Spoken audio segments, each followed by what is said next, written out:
Hello everyone, let's begin. तो इससे पहले की सारे टॉपिक्स हमने कवर करवा दी है। अब आरबीआई के डेवलपमेंटल रोल के बारे में जानते हैं कि डेवलपमेंट में आरबीआई का क्या रोल है। तो हमने शुरू में ही पढ़ा है कि आरबीआई का डेवलपमेंटल रोल में क्या आता है। आरबीआई शुरू से ही जब से सिंस इट्स इंसेप्शन तभी से आरबीआई क्या कर रही है, डेवलपमेंट में अपना रोल निभा रही है। तो आरबीआई क्या करती है, आरबीआई के डेवलप रोल में क्या आता है, क्रेडिट प्रोवाइड करना productive sector of the economy को। जो भी प्रोडक्टिव सेक्टर है इकोनॉमी को, उसको क्या प्रोवाइड करना, क्रेडिट प्रोवाइड करना, क्रिएट करना इंस्टीट्यूशन टू बिल्ड इंफ्रास्ट्रक्चर और एक्सपेंड करना access to affordable financial service. कि जो भी प्रोडक्टिव सेक्टर है तो इसको क्या मिलना चाहिए, एक्सपेंड, इनके पास जो है अफोर्डेबल फाइनेंशियल सर्विस होना चाहिए। ठीक है, तो इस कुछ जो है फॉलोइंग स्कीम है जो कि आरबीआई के डेवलपमेंट रोल के अंदर आती है। जैसे कि प्रायोरिटी सेक्टर लेंडिंग, जो कि one of the important topic भी है, इससे क्वेश्चन भी आते हैं। तो प्रायोरिटी सेक्टर प्रायोरिटी सेक्टर से हम लोग क्या समझते हैं, प्रायोरिटी सेक्टर्स वैसा सेक्टर्स होता है इकोनॉमी का जिसको क्या होता है कि टाइमली और एडिक्वेट क्रेडिट जो है इसको नहीं मिल पाता है। ठीक है, तो प्रायोरिटी सेक्टर वैसे सेक्टर है जो कि इम्पॉर्टेंट भी है और इन सारे सेक्टर के ऊपर खास ध्यान जा नहीं रहा है और इनको टाइमली क्रेडिट नहीं मिल पा रहा है। ठीक है, तो प्रायोरिटी सेक्टर गाइडलाइन जो है इसमें किसी भी तरह के इंटरेस्ट रेट की बात नहीं की गई है प्रायोरिटी सेक्टर लोन के लिए। ये तो बात की गई है कि भाई आपको प्रायोरिटी सेक्टर को लोन देना ही देना है, कितना % देना है ये बात की गई है, लेकिन कितना इंटरेस्ट लेना है इसकी बात नहीं है। ठीक है, तो ये जो है, जो भी प्रायोरिटी सेक्टर में हम लोग देखते हैं तो यहाँ पे small value loans to those sectors और इकोनॉमी जो कि क्या करते हैं, इम्पैक्ट क्रिएट करते हैं large segment of the population और वीकर सेक्शन। तो स्मॉल वैल्यू लोन ही है, लेकिन क्या है कि इन सारे जो भी पॉपुलेशन है, लार्ज सेगमेंट और पॉपुलेशन और वीकर सेक्शन जो है, तो ये लोग सारे लोग आ जाते हैं प्रायोरिटी सेक्टर लैंडिंग में। ठीक है, and to the sectors which are employment intensive such as agriculture और स्मॉल इंटरप्राइजेज। तो जैसे कि ये सारे जो है एग्रीकल्चर हो गए, स्मॉल इंटरप्राइजेज हो गए, तो ये क्या है, ये तो ज़रूरी है हमारे लिए बहुत ज़्यादा, लेकिन इन लोगों को टाइमली क्रेडिट नहीं मिल पाता है, प्रॉब्लम होती है, डेवलपमेंट नहीं हो पाता है। ठीक है, तो शेड्यूल कमर्शियल बैंक को having any shortfall in lending to priority sector are allocated amounts for contribution to rural infrastructure development fund established with NABARD with other funds NABARD, NHB, SIDBI, मुद्रा etc. तो क्या कह रहे हैं कि जो schedule commercial bank है तो इनको भी क्या करना होता है, लेंड करना होता है। अभी हम आगे पढ़ेंगे कि कौन से बैंकों को कितना लेंड करना होता है प्रायोरिटी सेक्टर को, और प्रायोरिटी सेक्टर के अंदर क्या क्या आता है। ठीक है, तो अगर इनके पास कोई शॉर्टफॉल हो रहा है, इनको जितना लेंड करना था और इन्होंने क्या किया, लेंड नहीं किया, तो फिर इसको क्या करना पड़ेगा, कुछ अमाउंट जो है फिर इसको क्या करना पड़ेगा, एलोकेट करना पड़ेगा रूरल इंफ्रास्ट्रक्चर डेवलपमेंट फंड में, जिसको कि इस्टेब्लिश किसने किया है, नाबार्ड ने इस्टेब्लिश किया है रूरल इंफ्रास्ट्रक्चर डेवलपमेंट फंड। कि भाई आपको प्रायोरिटी सेक्टर को पैसा देना था, लेकिन आपने क्या किया, प्रायोरिटी सेक्टर को लोन नहीं दिया, तो अब आपको इसके बदले में क्या करना पड़ेगा, rural infrastructure development fund RIDF में अपना क्या करना पड़ेगा, फंड डालना पड़ेगा, या फिर कोई अदर फंड जो है नाबार्ड के साथ, NHB, SIDBI या मुद्रा के साथ, मतलब इंपॉर्टेंट जगह आपको क्या करना पड़ेगा, फंड डालना पड़ेगा। बेसिकली क्या है कि आपको प्रायोरिटी सेक्टर को लेंडिंग देना ही देना है, ये इंपॉर्टेंट है। ठीक है, तो कमर्शियल बैंक जिसके पास, commercial banks including foreign banks, तो कमर्शियल बैंक को देना है जिसमें कि फॉरेन बैंक्स भी आते हैं, तो कितना देना है, 40% देना है। ठीक है, और रीजनल रूरल बैंक्स को कितना देना है, 75% तक आपको प्रायोरिटी सेक्टर लेंडिंग को ही देना है। रीजनल रूरल बैंक को तो ज़्यादा ही देना है। ठीक है, देन स्मॉल फाइनेंस बैंक को भी 75% तक देना है। कमर्शियल बैंक को कितना देना है, तो 40% देना है। और पेमेंट बैंक को कितना देना है, पेमेंट बैंक को कुछ नहीं देना है। क्यों नहीं देना है, क्योंकि इससे पहले भी इस पे क्वेश्चन आ चुका है कि पेमेंट बैंक क्या करते हैं, क्रेडिट ही नहीं देते हैं, तो जब ये क्रेडिट नहीं देंगे तो इनको कुछ देना ही क्यों पड़ेगा। ठीक है, then urban primary cooperative banks को कितना देना है, 40%। Rural 40% will be increased to 75% by 2024। तो क्या कह रहे हैं कि आपको कितना देना है, 24 तक 75% किया जा सकता है, लेकिन अर्बन प्राइमरी कोऑपरेटिव बैंक्स को कितना देना है, 40% देना है। अभी तक के लिए क्या है, फिलहाल तो 40% है, आगे इसको बढ़ाया जा सकता है। देन रूरल कोऑपरेटिव बैंक जो है, तो अभी कोई ऐसा गाइडलाइन नहीं है, ठीक है, बिकॉज ये जो है अभी ऑलरेडी इनका फोकस रूरल एरिया में ही है, तो इनके लिए कोई ऐसा गाइडलाइन नहीं है कि आपको कितना % जो है कोऑपरेटिव जो प्रायोरिटी सेक्टर को देना है, ठीक है। तो बात समझ में आ गई। जो कमर्शियल बैंक है, कमर्शियल बैंक में फॉरेन बैंक भी आते हैं, 40% देना है, रीजनल रूरल बैंक को 75% देना है, स्मॉल फाइनेंस बैंक को 75% देना है, पेमेंट्स बैंक को देना ही नहीं है क्योंकि पेमेंट बैंक क्रेडिट देते ही नहीं है, ठीक है। Then urban primary cooperative bank को 40% है, बढ़ाया जा सकता है। देन रूरल के ऊपर कोई अभी किसी भी तरह का कुछ इम्पोज नहीं है, क्योंकि ये बेसिकली फोकस ही कर रहे हैं रूरल एरिया पे, तो इस पर अभी कोई बात नहीं की जा रही है, ठीक है। तो प्रायोरिटी सेक्टर में क्या क्या आता है, एग्रीकल्चर आता है। एग्रीकल्चर तो सबसे पहले इंपॉर्टेंट है। तो लोन किसको दिया जाना चाहिए, इंडिविजुअल फार्मर को दिया जाना चाहिए, फार्मर प्रोड्यूसर ऑर्गेनाइजेशन को, ठीक है। अब इसमें कौन कौन सा लोन आता है, क्रॉप लोन आता है, मशीनरी लोन आता है, ऑल काइंड ऑफ एग्री और एलाइड एक्टिविटीज इसमें आ जाता है। लोन्स फिर आता है फूड के लिए, एग्रो प्रोसेसिंग एक्टिविटीज के लिए, ठीक है, ये सब भी एग्रीकल्चर के अंदर इंक्लूडेड है। लोन्स दिया जाएगा। और एग्रीकल्चर के अंदर अगर सोलर प्लांट्स को इंस्टॉल करना है तो उसके लिए भी लोन दिया जाएगा। And for solarisation of grid connected pumps के लिए भी दिया जाएगा। बेसिकली क्या है कि सोलर प्लांट सोलराइजेशन के लिए दिया जाएगा। और अगर कॉम्प्रेस्ड बायोगैस प्लांट्स को लगाना है, सेट करना है, इसके लिए भी दिया जाएगा, ठीक है। तो इसको ध्यान रखा जा सकता है, क्योंकि एग्जाम में भी हो सकता है कि अब डीप में जाके एग्रीकल्चर के अंदर किसको लोन दिया जाएगा और किसको नहीं, ये पूछा जा सकता है। देन एमएसएमई, तो एमएसएमई के को लोन दिया जाएगा। देन एक्सपोर्ट के लिए दिया जाएगा, housing, then education, housing, renewable energy, इन सारे सेक्टर्स के लिए लोन दिया जाएगा। देन सोशल इंफ्रास्ट्रक्चर इसके अंदर आएगा, जैसे कि schools, drinking water facilities, sanitation facilities, health care facilities, ये सब आएगा। अदर्स में अगर देखें तो distress person for pre payment of loan borrowed from money lender, ठीक है। तो वो डिस्ट्रेस पर्सन भी आएगा इसमें, जिसको कि क्या करना है, लोन को प्री पेमेंट करना है, जो कि उसने मनी लेंडर से लिया हुआ हो, तो ऐसे लोग भी आएंगे, ठीक है। इस अदर्स में ये याद रखना है कि क्या ये वाला अगर ऑप्शन आता है कि क्या डिस्ट्रेस पर्सन को प्री पेमेंट के लिए लोन दिया जाएगा, तो यस दिया जाएगा। देन स्टार्टअप्स, ठीक है, तो लोन्स कितना तक का दिया जा सकता है, स्टार्टअप्स को 50 करोड़ तक का लोन्स दिया जा सकता है। Then weaker section, small and marginal farmer आएगा, आर्टिसंस आएगा, village cottage industry, SC ST और SHGs आएगा। देन सेल्फ हेल्प ग्रुप, ठीक है, person with disabilities, minority communities, तो ये सारी जो भी इंपॉर्टेंट, जो भी वीकर सेक्शंस इंपॉर्टेंट चीज़ें हैं इसके अंदर आ जाएगी डेवलपमेंटल रोल के लिए। अब कुछ नया मॉडल है, इंप्लीमेंट किया गया है प्रायोरिटी सेक्टर लैंडिंग टारगेट को मीट करने के लिए। अब ऑन लैंडिंग मॉडल क्या है ये हम लोग देख लेते हैं, ठीक है। On lending by registered NBFCs, ठीक है। तो ऑन लैंडिंग कौन करेगा, जो भी रजिस्टर्ड NBFCs है ये लोग करेंगे, इंक्लूडिंग जो माइक्रो फाइनेंस इंस्टीट्यूशन है, ठीक है। तो ये लोग क्या करेंगे, लोन देंगे फॉर वेरियस प्रायोरिटी सेक्टर को, ठीक है। तो इसको भी क्या किया जाएगा, अगर NBFCs भी लोन दे रही है प्रायोरिटी सेक्टर को और MFI को, तो इसको भी माना जाएगा कि हाँ आपने प्रायोरिटी सेक्टर को लोन दिया। तो RBI ने ये सब कुछ चेंजेस क्यों किए हैं, ताकि क्रेडिट ज़्यादा से ज़्यादा मिल सके, needy segment of the borrower, जो भी बोरोवर है उसको ज़्यादा से ज़्यादा पैसा मिल सके, ठीक है। तो ये जो रिवाइज्ड ऑन लैंडिंग मॉडल है, इसमें bank can classify only the fresh loan sanction by NBFCs out of bank borrowing as priority sector lending.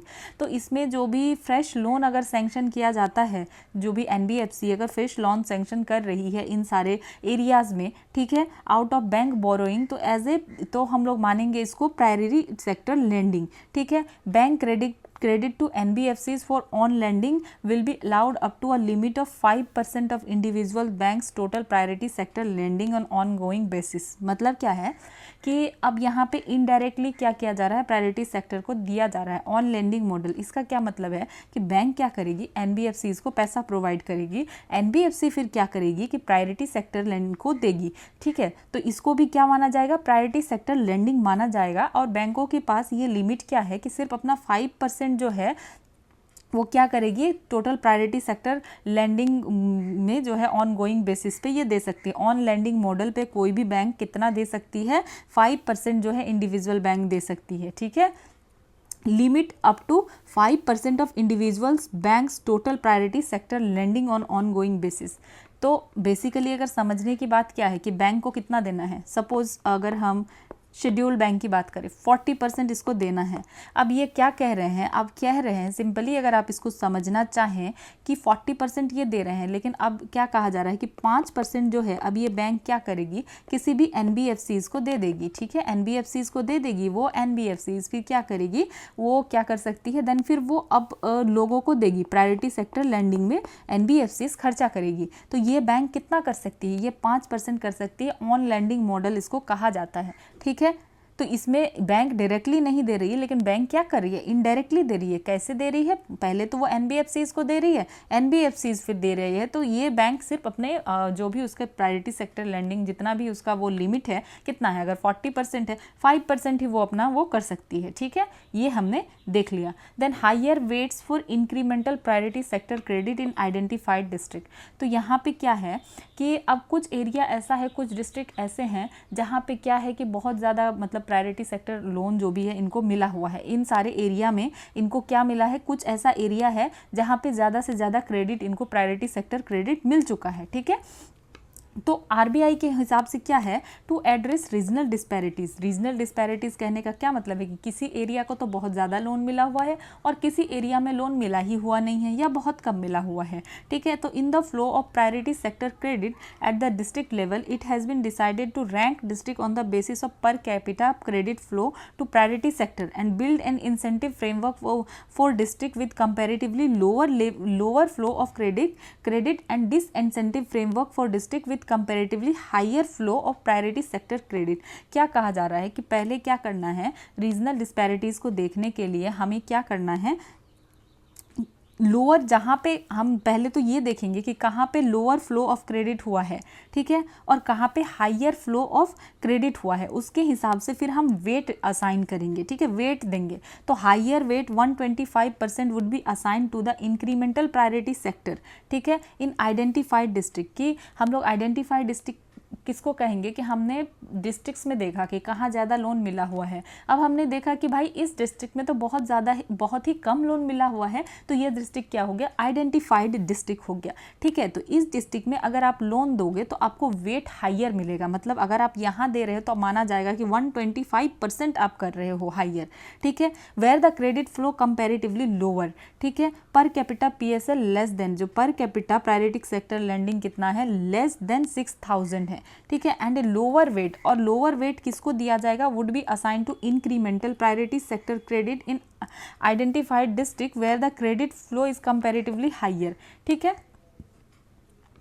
तो क्या हुआ है कि कंपैरेटिवली लोअर हम लोग किसको कह रहे हैं, जहाँ पे पर कैपिटा PSL कितना है, लेस देन 6000 है। और किसी डिस्ट्रिक्ट में क्या है कि पर कैपिटा PSL कितना है, ग्रेटर देन 25,000 से ज़्यादा है। ठीक है, तो इसमें क्या करेगी, RBI ने कहा देखो भाई हम प्रायोरिटी सेक्टर में पैसे तो दे रहे हैं, लेकिन ऐसा हो रहा है कि किसी डिस्ट्रिक्ट में ज़्यादा हो रहा है और किसी में कम हो रहा है। तो इन सब चीज़ों को, रीजनल डिस्पैरिटीज़ को हटाने के लिए कहा गया कि जहाँ पे कम मतलब अगर कि लेस अगर क्रेडिट किया गया है तो इसको वेट ज़्यादा असाइन करो 125%, और जहाँ पे बहुत ज़्यादा पहले से क्रेडिट किया गया है वहाँ पे कितना असाइन करो, 90% असाइन करो।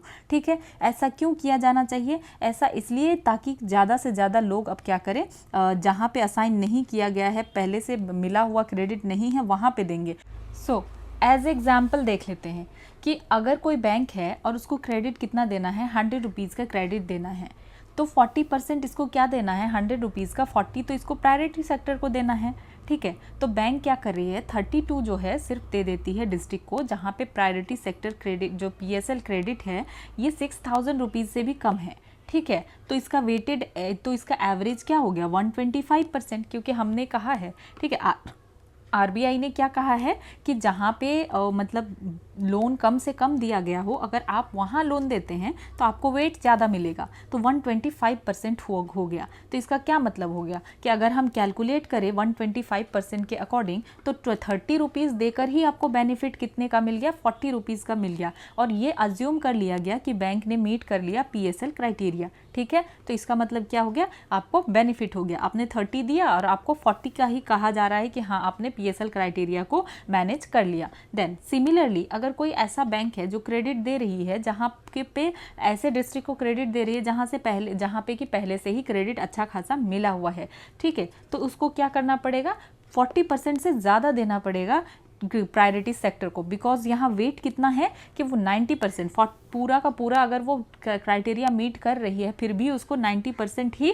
वेट मिल रहा है, तो उसको 40 से ज़्यादा देना पड़ेगा, ठीक है। And this will be applicable for new incremental loan, ठीक है। ये कब जो है नया इंक्रीमेंटल लोन जो होगा वहाँ से एप्लीकेबल होगा, ये एप्लीकेबल हुआ है कब से, 1 अप्रैल 2021 से। और ये बहुत ही एक इनोवेटिव तरीका है ताकि इंक्लूसिव ग्रोथ और डेवलपमेंट हो। मतलब क्या हो रहा है कि अब अगर जिस एरिया पे ज़्यादा दिया जा रहा है, तो पहले क्या होता था कि जहाँ दिया जा रहा है तो वहीं दिया जा रहा है, तो इस चीज़ को ख़त्म करने के लिए, रीजनल डिस्पैरिटीज़ को ख़त्म करने के लिए ये स्टेप लिया गया है। अब एक आता है co lending model by banks and NBFCs. तो अब यहाँ पे क्या है कि आरबीआई ने नवंबर 2020 में एक गाइडलाइन इशू किया रिगार्डिंग को लैंडिंग, ठीक है। को लैंडिंग का मतलब क्या है कि साथ में बाय बैंक्स और NBFCs for lending to the priority sector, साथ में ही ये बैंक भी देंगे और एनबीएफसीज भी देंगे। हमने ऑन लैंडिंग में देखा था कि बैंक 5% एनबीएफसी को दे रही है और वो फिर एनबीएफसी जो है प्रायोरिटी सेक्टर को दे रही है, तो वो भी काउंट हो जा रहा है पीएसएल में,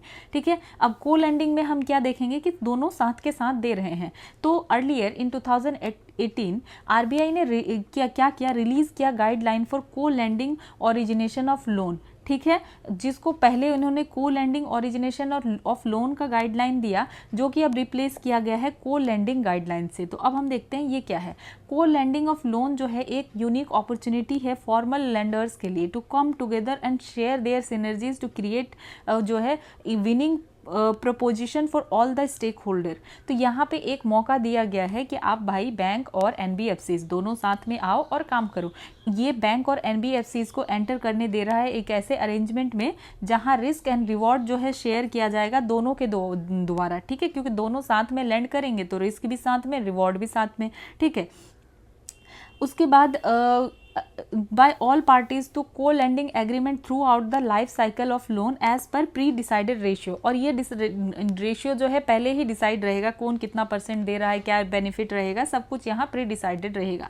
तो एनबीएफसी को क्या फेस होता था, मतलब एनबीएफसी ऑफन ये फेस करते थे, चैलेंज उनके सामने आता था in getting cheaper access to fund for lending purpose, तो which in turn result in to higher interest rate for their borrowers. तो एनबीएफसी को क्या प्रॉब्लम हो रहा था कि इनको इजीली फंड नहीं मिल पाता था, सस्ते में फंड नहीं मिल पाता था देने के लिए, तो फिर ये क्या नहीं कर पाते थे, अपने बोरोवर्स को नहीं दे पाते थे सस्ते में, तो फिर इनका लोन क्या हो रहा था, महंगा हो रहा था। Hence less demand of their loan. तो अगर कोई भी बैंक या एनबीएफसी क्या कर रही है, अगर इंटरेस्ट रेट ज़्यादा चार्ज कर रही है तो कोई क्यों चाहेगा कि उनके पास लोन लेना, इंटरेस्ट का ही तो खेल है। अगर इंटरेस्ट रेट इतना ज़्यादा चार्ज करेगी तो इंटरेस्ट कोई क्यों भरना चाहेगा, नहीं भरना चाहेगा ना। तो फिर क्या हो रहा था, एनबीएफसी का डिमांड कम हो रहा था। और जहाँ पे लार्ज कमर्शियल बैंक है, इनको क्या प्रॉब्लम आ रही थी, find it difficult and expensive to extend their reach to certain location.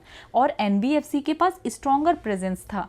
तो यहाँ पे दो प्रॉब्लम थी दो बैंकों के साथ। बैंकों के पास पैसा है लेकिन इसको लैंड करने के लिए जो भी है लोग का इतना प्रेजेंस नहीं है, और एनबीएफसीज के पास फंड नहीं है लेकिन इनका रीच बहुत दूर दूर तक है, क्योंकि एनबीएफसीज तो बहुत सारी चीज़ों को मतलब देखे बिना भी लोन दे रही है, ठीक है। तो एनबीएफसी का प्रेजेंस बहुत ज़्यादा है लेकिन बैंकों का प्रेजेंस जो है लोकल एरिया में सर्टेन लोकेशन में कम है, तो इस वजह से ये गैप जो है कम हो सके, ठीक है। तो को लैंडिंग मॉडल जो है इंपावर करेगा multiple stakeholder of all lending ecosystem, सबको फायदा होगा वहां पे जहां NBFC can leverage their strong presence in local market. Commercial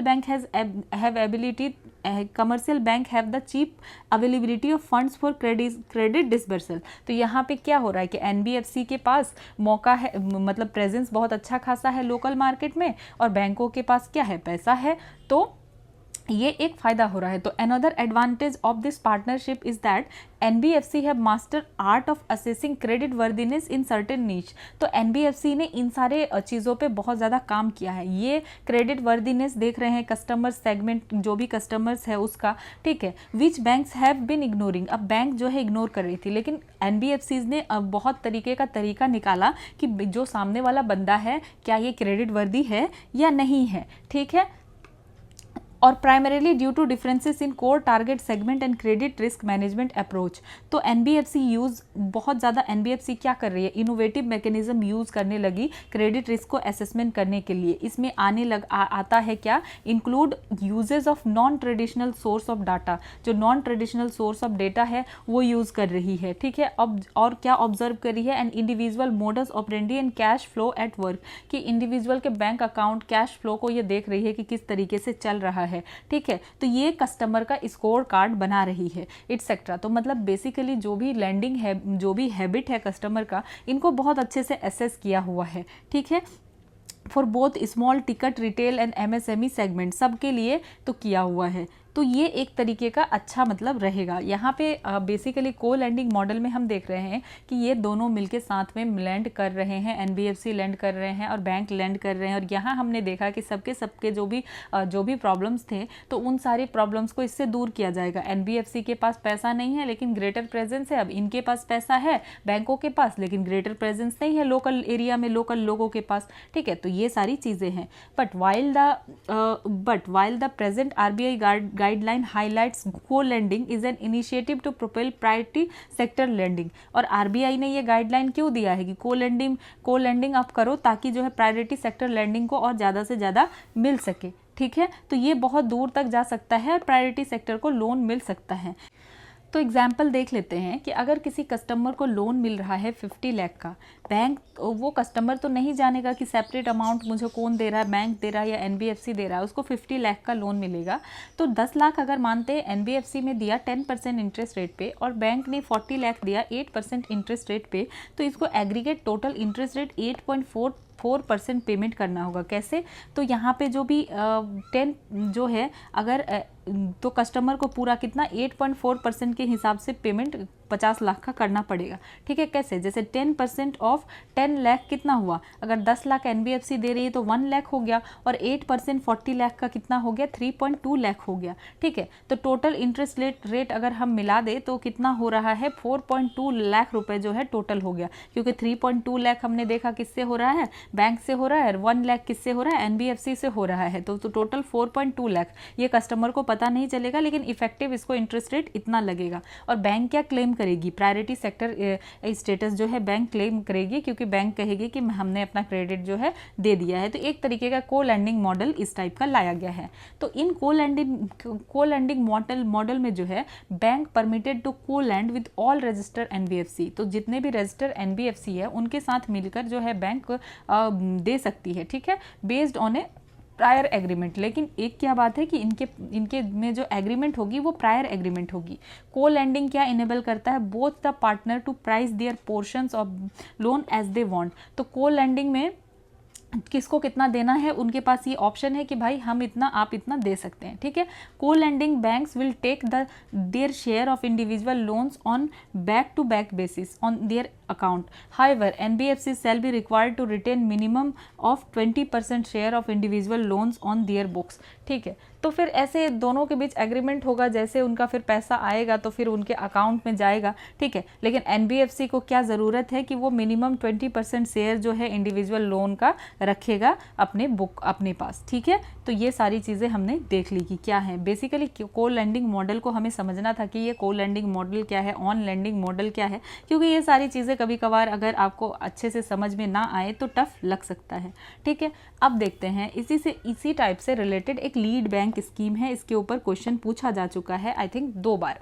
तो लीड बैंक स्कीम को इंट्रोड्यूस किसने किया था, आरबीआई ने ही किया था 1969 में, ठीक है। आई थिंक गाडगिल कमेटी के कहने पे 1969 में लीड बैंक स्कीम को इंट्रोड्यूस किया गया था। और ये स्कीम का एम क्या है, ये कोऑर्डिनेट करता है एक्टिविटीज ऑफ बैंक और अदर डेवलपमेंटल एजेंसीज को through various fora in order to achieve objective of enhancing flow of bank finance to priority sector and other sectors to promote bank role in overall development of rural sector। Basically lead bank scheme का भी काम यही है कि development करना, overall development किसका करना, rural sector का डेवलपमेंट करना, ठीक है। और कोऑर्डिनेट करना जो बैंक की एक्टिविटीज़ है और अदर डेवलपमेंटल एक्टिविटीज़ है सबको देखना, कोऑर्डिनेट करना, ठीक है। ये सब ज़रूरी है। क्यों ज़रूरी है? ताकि इन्हेंस हो सके फ्लो ऑफ बैंक का फाइनेंस, जो भी बैंक का फाइनेंस है ये सारी चीज़ें बढ़ सके, प्रायोरिटी सेक्टर को पैसा मिल सके, बैंक का रोल प्रमोट हो डेवलपमेंट में। तो यही सारी बात है। For coordinating activities in the district, तो डिस्ट्रिक्ट में भी कोऑर्डिनेट करना है। पर्टिकुलर बैंक को क्या कहा जाता है? Is assigned lead bank responsibility. अब क्या करना है? हमें डेवलपमेंट करना है, हमें प्रायोरिटी सेक्टर को लोन देना है, जहाँ जरूरी है वो करना है, ठीक है। तो इसके लिए क्या किया जाएगा? एक कोई पर्टिकुलर बैंक को लीड बैंक बना दिया जाएगा, उसको रिस्पॉन्सिबिलिटी दी जाएगी उस डिस्ट्रिक्ट का, ठीक है, which leads the consortium of all banks and other agencies in the area. तो अब आपको लीड बैंक बना दिया गया है, अब आप क्या करेंगे? चेक करेंगे, देखेंगे कि सारी चीज़ें प्रॉब्लम सही से चल रही है कि नहीं। This lead bank is expected to assume leadership role. तो लीड बैंक को क्या दिया गया है? हाँ, लीडरशिप रोल दिया गया है कोऑर्डिनेट करने के लिए, coordinating the effort of credit institution and government in matters of local development, ठीक है। तो लीडरशिप रोल दिया गया है, ये कोऑर्डिनेट करेगी क्रेडिट इंस्टीट्यूशन के एफर्ट को, सारी चीज़ों को, जो भी चीज़ें होंगी डेवलपमेंट के लिए उसको देखेगी। and are entrusted with the responsibility of identifying growth centers, assessing deposit potential। तो क्या करेगी? ग्रोथ सेंटर आइडेंटिफाई करेगी, असेस करेगी डिपॉजिट पोटेंशियल को, और क्रेडिट गैप्स को देखेगी, involving a coordinated approach for credit deployment in each district, ठीक है। तो लीड बैंक स्कीम में हमने पहले PSL पढ़ा कि प्रायोरिटी सेक्टर लेंडिंग को देना जरूरी है। अब हम लीड बैंक स्कीम में क्या पढ़ रहे हैं कि इसको भी क्या किया जा रहा है? बैंक इसमें कोऑर्डिनेट कर रही है, या और भी जो भी फाइनेंशियल सेक्टर है कोऑर्डिनेट कर रही है। तो किसी एक बैंक को लीड बैंक बना दिया जा रहा है, और फिर वो अपने आसपास के एरिया में देख रही है कि सारा फ्लो, क्रेडिट, सब कुछ सही से चल रहा है कि नहीं। तो हाई लेवल कमेटी जो है 2009 में आया था, इन्होंने नोटेड किया कि स्कीम जो है यूजफुल है, ठीक है, जो भी useful in achieving its original objectives of improvement in branch expansion, ठीक है, deposit mobilisation and lending to priority sector specially in rural and semi urban area. और lead bank scheme has been expanded to district in metropolitan area, thus bringing the entire country under the fold of lead bank scheme.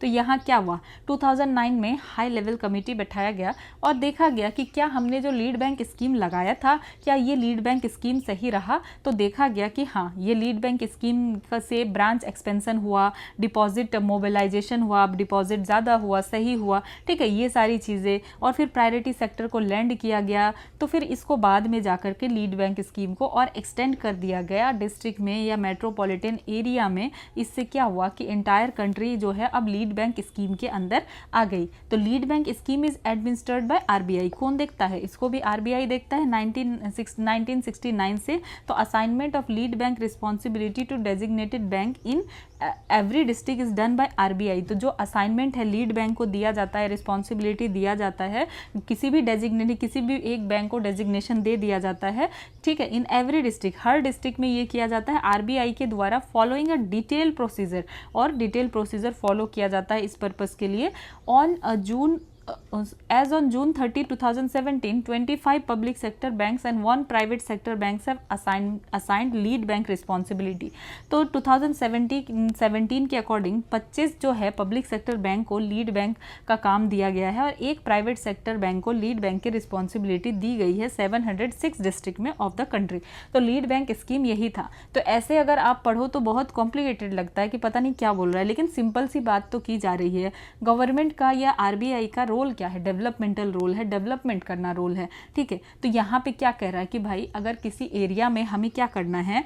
Development करना है। तो अब किसी एक को, तो जैसे क्लासरूम में भी मॉनिटर होता है ना, कि किसी एक बैंक को असाइन किया जा रहा है फंक्शन, कि आप देखो कि आपके एरिया में आसपास में चीज़ें सही से चल रही है कि नहीं, ब्रांच एक्सपेंशन हो रहा है कि नहीं, लैंडिंग एक्टिविटी सही है कि नहीं। तो ये सारी चीज़ों के लिए लीड बैंक बनाया जा रहा है। और बाद में जब देखा गया कि लीड बैंक जो है रूरल एरियाज़ में सारे जगहों में बहुत अच्छा चल रहा है, तो फिर बाद में उसको क्या किया गया, और भी ज़्यादा डिस्ट्रिक्ट में और मेट्रोपॉलिटन एरिया में, इसको पॉलिटन एरिया में इसको ला दिया गया, और पूरे जो है हर इंटायर कंट्री में इसको लीड बैंक स्कीम को ला दिया गया। तो यही बात है लीड बैंक स्कीम की। अब किसान क्रेडिट कार्ड, ये देखते हैं क्या है किसान क्रेडिट कार्ड, ठीक है। तो किसान केसीसी स्कीम को इंट्रोड्यूस किया गया था 1998 टू 1999 में। तो ये सारी स्कीम इतने पुराने होने के बावजूद हम इसको पढ़ रहे हैं। क्यों पढ़ रहे हैं? क्योंकि ये सारी स्कीम बहुत ज़्यादा इंपॉर्टेंट है, पूछा जा चुका है, पूछने के चांसेस भी हैं।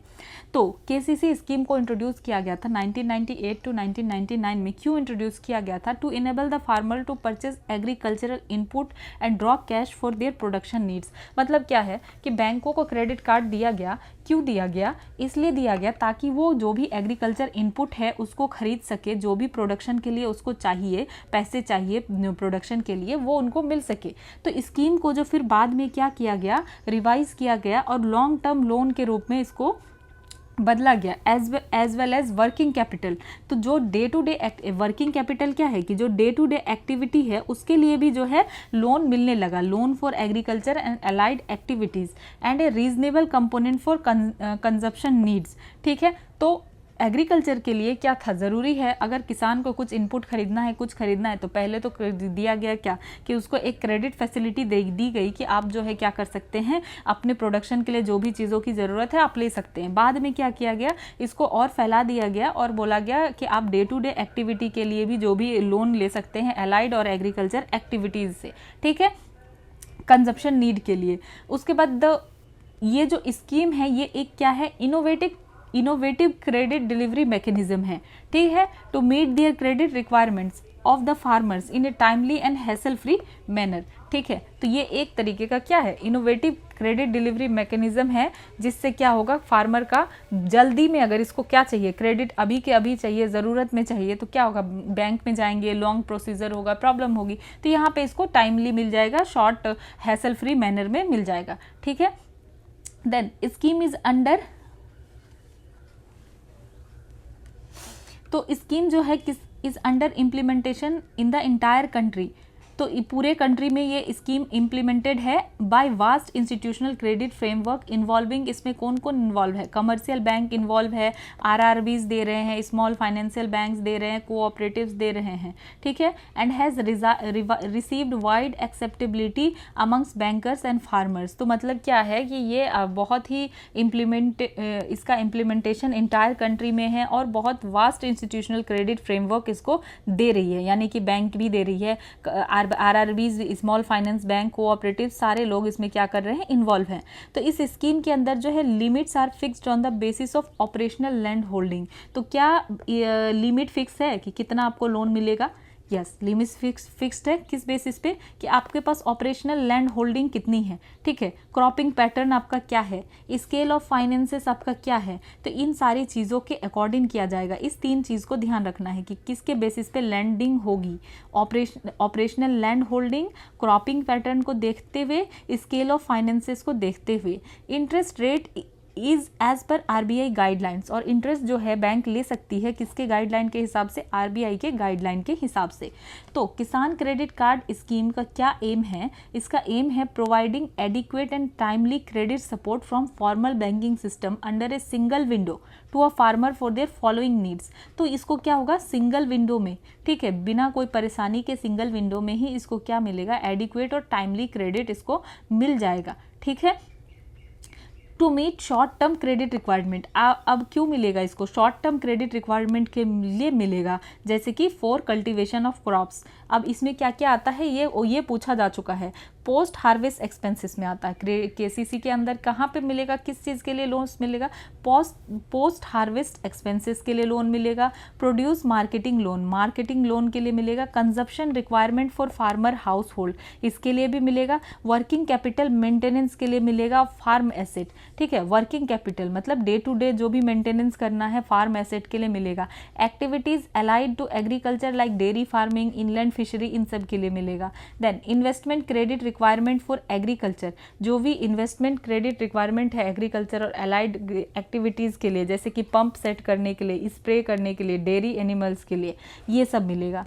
The following people are eligible, तो कौन एलिजिबल है इस स्कीम के लिए, सारे फार्मर्स इंडिविजुअल स्कीम के लिए एलिजिबल है। जॉइंट बोरोवर्स है, जो कि ऑनर्स है, हु आर ऑनर कल्टिवेटर, वो एलिजिबल है। टीनेंट फार्मर एलिजिबल है। Oral lessees and sharecroppers eligible है। Self help group, joint liabilities group of farmer, तो ये सारे लोग एलिजिबल है। ठीक है। तो यहाँ पे एक चीज़ ध्यान रखने की ज़रूरत है, शॉर्ट टर्म क्रेडिट रिक्वायरमेंट के लिए दिया जा रहा है, शॉर्ट टर्म, ठीक है, लॉन्ग टर्म के लिए ये नहीं दिया जा रहा है। शॉर्ट टर्म क्रेडिट रिक्वायरमेंट की जो कम टाइम के लिए आपको डे टू डे बेसिस पे क्रेडिट रिक्वायरमेंट की ज़रूरत है उसके लिए, जिसमें कि हमने देख लिया कि पोस्ट हार्वेस्ट एक्सपेंसेस है, प्रोड्यूस मार्केटिंग लोन है, consumption requirement of farmer house hold है, ठीक है। ये सारी चीज़ों को ध्यान रखना है। इसके ऊपर मैं एम्फेसिस क्यों दे रही हूँ, क्योंकि इससे रिलेटेड सवाल बना है, ठीक है। तो इस तरीके से हमें केसीसी को याद रखना है। देन अब ध्यान रखते हैं to ensure that farmers pay minimum interest rate to the bank. तो अब जो है ये तो हमने केसीसी में हमने सिर्फ ये ध्यान रखा कि भाई इनको लोन मिलना चाहिए, क्रेडिट फैसिलिटी इनको मिलनी चाहिए। तो यहाँ केसीसी में हमने पहले क्या बात करी कि इनको क्रेडिट फैसिलिटी मिलनी चाहिए। देन अब हम बात कर रहे हैं कि ठीक है क्रेडिट तो इनको मिल जाएगा लेकिन इसको कम से कम इंटरेस्ट रेट जो है पे करना पड़े। तो गवर्नमेंट ने इंट्रोड्यूस किया मॉडिफाइड इंटरेस्ट सबवेंशन स्कीम। तो मॉडिफाइड इंटरेस्ट सबवेंशन स्कीम क्यों लाया गया, ताकि फार्मर को जो है कम से कम इंटरेस्ट जो है बैंकों को पे करना पड़े। To provide short term credit to farmer at a subsidize interest rate. तो यहाँ पे इंटरेस्ट रेट को सब्सिडाइज किया जा रहा है कि कम से कम इंटरेस्ट रेट आपको पे करना पड़े। तो इस स्कीम के अंदर क्या किया जा रहा है, शॉर्ट टर्म एग्रीकल्चर लोन जो है प्रोवाइड किया जाएगा। तो यहाँ इसमें भी क्या है, शॉर्ट टर्म की बात हो रही है, ऐसे नहीं कि बहुत लॉन्ग टर्म लोन दे दिया जाएगा, नहीं, शॉर्ट टर्म एग्रीकल्चर लोन दिया जाएगा अप टू 3 लाख। कितने टाइम के लिए, कितना पैसा, कितना दिया जा सकता है मनी, 3 लाख, ठीक है। और is available at 7% per annum to the farmers engaged in agriculture. और इसको इंटरेस्ट रेट क्या दिया जा रहा है, कम दिया जा रहा है। मतलब क्या कि इंटरेस्ट रेट में सब्सिडी दी जा रही है फार्मर्स को, ठीक है। जो भी फार्मर्स किस में इंगेज है, एग्रीकल्चर और एलाइड एक्टिविटीज़ में, एनिमल हस्बेंड्री में, डेयरी, पोल्ट्री, फिशरीज, इन सभी एक्टिविटीज़ में मिलेगा, ठीक है। In additional 3% subvention prompt repayment incentive is also given to the farmers for prompt and timely repayment of the loans. अब क्या हुआ कि 3% एक्स्ट्रा जो है सबवेंशन दिया जाएगा। कहने का क्या मतलब है कि कोई टाइमली पेमेंट कर रहा है या टाइम से पहले पेमेंट कर रहा है, ठीक है। बहुत लोग ऐसे हैं जो उसके पास पैसा आ गया, ठीक है, जिस शॉर्ट टर्म के लिए लिया था, अब वो जो भी उनकी चीज़ें हो गई, काम हो गया, पैसा आ गया, तो उन्होंने क्या किया, टाइमली पेमेंट कर दिया। तो जो टाइमली पेमेंट कर रहे हैं वहाँ पे 3% नॉट टाइमली, टाइम से पहले पेमेंट कर रहे हैं, वहाँ 3% सबवेंशन और मिल रहा है, ठीक है। जो या तो पहले पेमेंट कर रहे हैं या टाइमली पेमेंट कर रहे हैं, तो उनको ये फ़ायदा मिल रहा है। Therefore, if farmer repays his loan on time, तो अगर कोई ऐसा किसान है जो अपना टाइम टू टाइम अपना पेमेंट कर रहा है, he gets credit at 4% per annum. तो उनका क्रेडिट कितना कम हो गया, बस 4% उनको लग रहा है। 7% तो दिया गया लेकिन 7 पहले ही इसको कम दिया जा रहा है, इंटरेस्ट में सब्सिडी मिल रही है कि 7% पर लोन मिल रहा है। उसके बाद भी क्या हो रहा है कि 3% इनको सबवेंशन दिया जा रहा है, ठीक है। he gets credit at 4% per annum. कितना क्रेडिट मिलेगा, 4% पर एनम। और ये स्कीम इंप्लीमेंट कहाँ से किया जा रहा है, through public and private sector banks and RRB and cooperatives, ठीक है। तो कहाँ कहाँ implement, scheme is implemented through, कौन कौन इंप्लीमेंट कर रहा है, public, private sector bank, RRBs and cooperatives. तो ये सारी चीज़ें भी इंपॉर्टेंट होती है। कभी पूछ लेंगे कि जो है interest modified interest subvention scheme, इसको कौन कौन इंप्लीमेंट कर रहा है, public, private sector bank, RRBs और cooperative. So while KCC is implemented by RBI, interest subvention is government of India ministry of agriculture scheme. तो KCC को इम्प्लीमेंट, ये बात ध्यान रखने की ज़रूरत है, KCC को इम्प्लीमेंट तो RBI कर रही है, ठीक है, लेकिन जो इंटरेस्ट सबवेंशन है इसको कौन कर रहा है, गवर्नमेंट ऑफ इंडिया, यानी ये मिनिस्ट्री ऑफ एग्रीकल्चर का स्कीम है। KCC just talks about giving credits to the farmer. KCC कह रहा है कि फार्मर को जो है पैसा मिलना चाहिए, ठीक है, ताकि उसको हैसल फ्री क्रेडिट जो है मिल सके, इजीली क्रेडिट उसको मिल सके। लेकिन इंटरेस्ट सबवेंशन स्कीम किस चीज़ की बात कर रही है कि भाई सिर्फ ज़रूरी नहीं कि इसको सिर्फ क्रेडिट मिले लेकिन इसको इंटरेस्ट कम से कम देना पड़े। तो इंटरेस्ट में इनको सब्सिडी मिल रही है गवर्नमेंट के द्वारा, ठीक है। So even if farmer does not have KCC, अगर फार्मर के पास KCC नहीं है, ही can avail interest subvention scheme.